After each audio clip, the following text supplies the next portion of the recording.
Indonesian President Joko Widodo says he is prioritising cooperation with Australia to build more electric vehicle batteries. Mr. Widodo met Australian Prime Minister Anthony Albanese in Sydney today. The two leaders pressed the need for making the transition towards green economies. Mr. Widodo is on the second day of his three-day trip to Australia.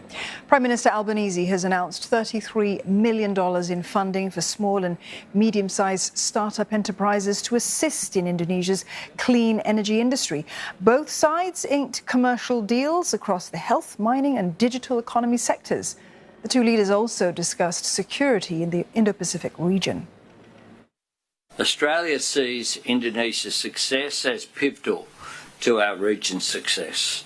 Indonesia's prosperity, security and stability makes the Indo-Pacific region more prosperous, more secure and more stable.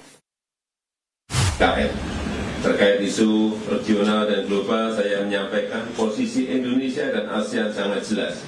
Ingin Indo-Pacific menjadi kawasan yang damai dan stabil, yang mengedepankan kolaborasi dan kerjasama konkret. Saya mengapresiasi dukungan Australia pada keketuaan Indonesia di ASEAN dan mengajak Australia untuk memperkuat kemitraan di Pasifik Selatan melalui kerjasama trilateral dan berpartisipasi dalam ASEAN Indo-Pacific Forum. For more on this, Chani Vattvani joins us live. She is in Jakarta. Chani, it appears to have been a productive meeting between President Widodo and Prime Minister Albanese. What else came out of their talks today?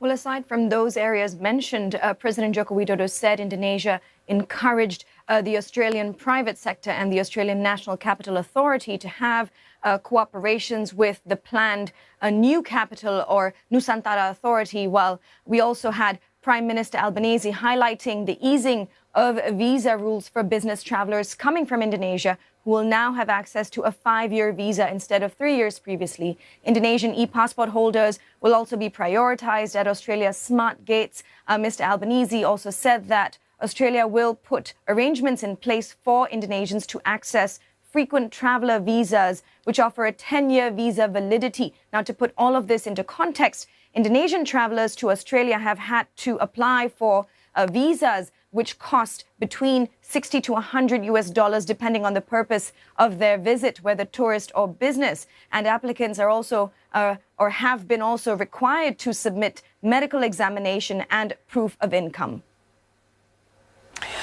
Chani, at the same time, Indonesia has viewed these intensifying tensions between China and the United States with concern, as have many countries around the region. Will an enhanced partnership with Australia promote stability, though?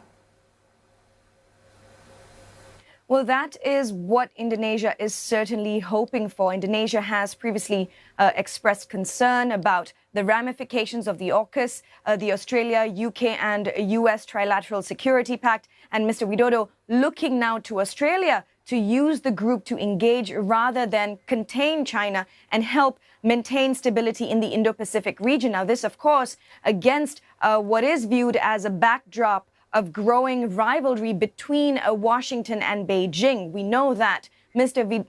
Widodo has previously said he would urge PM Albanese to take concrete action to maintain peace between China and the US. We also know we've had Australian Foreign Minister Penny Wong saying Indonesia is keen to ensure nuclear material is not allowed to proliferate, and that both countries, Australia and Indonesia, certainly want a peaceful and stable region. So it definitely appears that stability in the region key for both countries now.